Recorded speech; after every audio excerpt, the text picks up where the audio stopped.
Hey guys, what's up? Welcome back to part 2 of Natsuyasumi Akeno Kanojo wa part 2. Oh Lord have mercy. When I told you guys in the last video that it was gonna get darker, it unfortunately did. So for context, of course we get to see not gonna lie, that was quite the transformation Kanede did.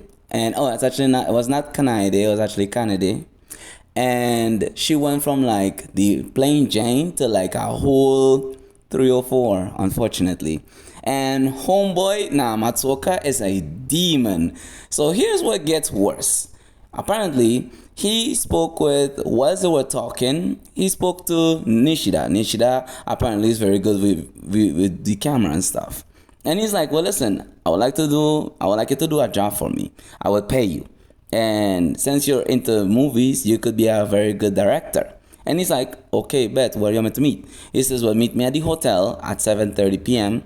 and bring a camera. Naturally, no, he said he will have like the equipment and the crew and stuff. So as he shows up at exactly 7:30 p.m., this gets extremely fucking wild. They see like a whole bunch of other people in it, and here's the worst case scenario. They were actually doing this like a kind of production setting, and they were live streaming this worldwide for everyone to see.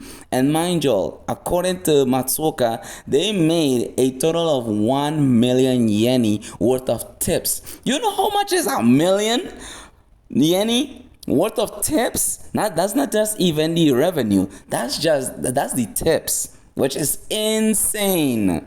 And after he's like, well, thanks everyone, I really appreciate you guys, so here's what I'm gonna do.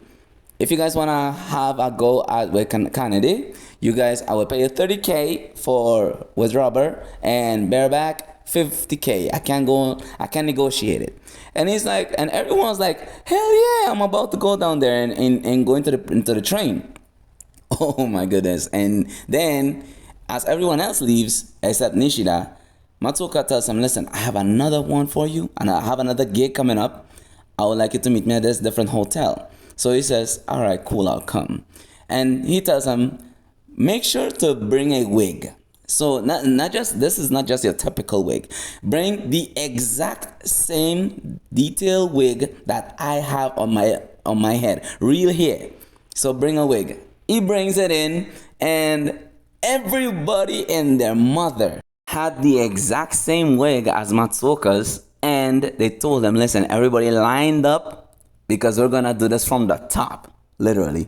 And of course, everyone gets a crack at her until Nishida is the one filming. He was the last one to get it. And at the ending of it, oh my goodness, here's where it gets even more crazy.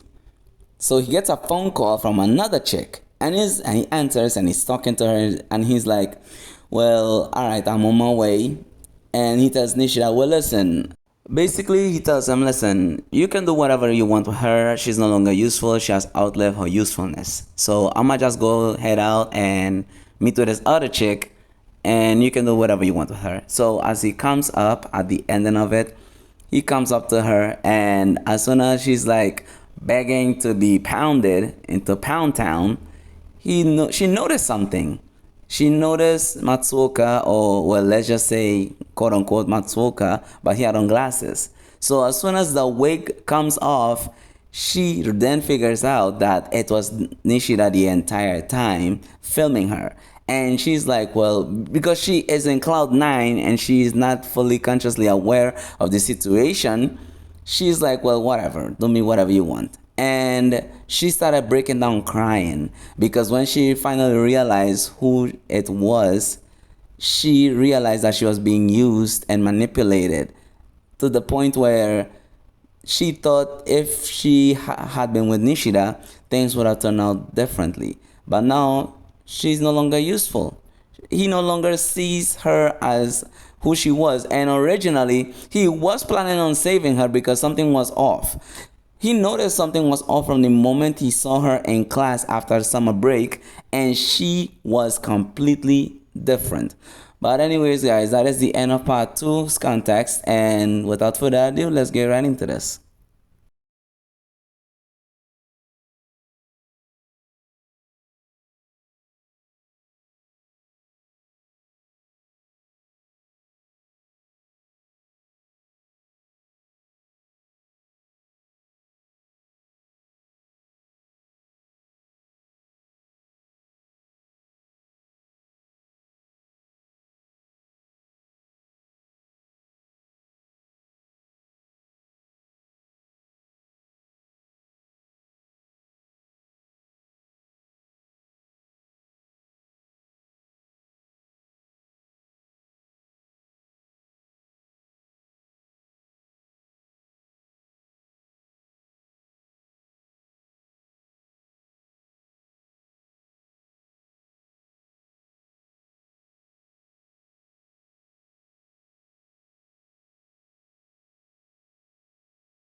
Alright folks, that seems to be the end of part 2. Now I have a lot to say about this because there's so much to unpack here. So number one, to completely recap here, she had like Nishida because they were both in the same club. Matsuoka with his demonic self, bro, was basically like the Dio of anime.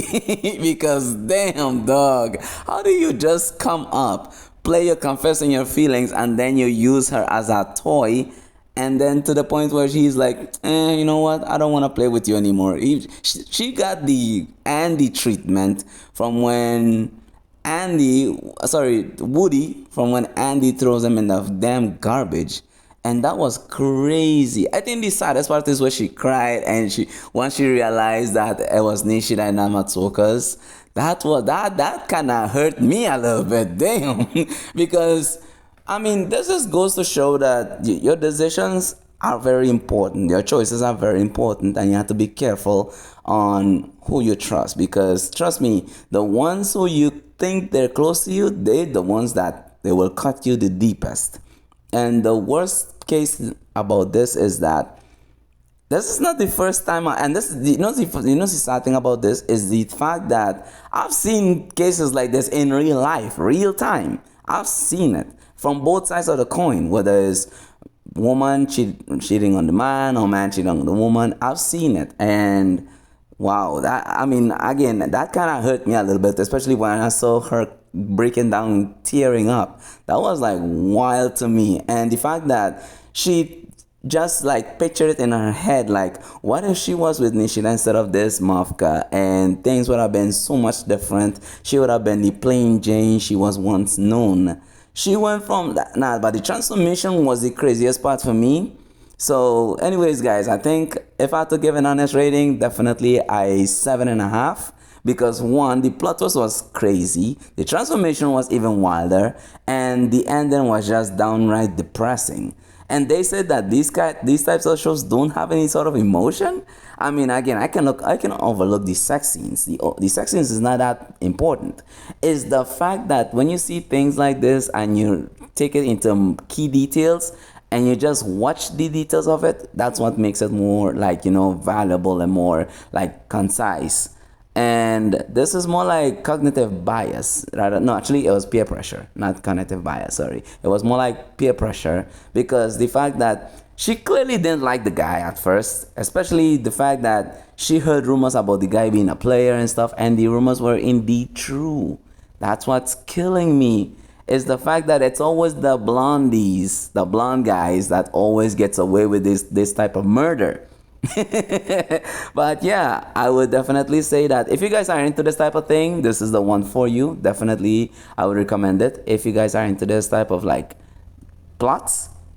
But yeah, that is the end of part 2 guys. Let me know what you guys think in the comments. I will continue a brand new series soon, so you guys keep lookout. So and don't forget to hit that notification bell for more content. And again, thank you so much for watching.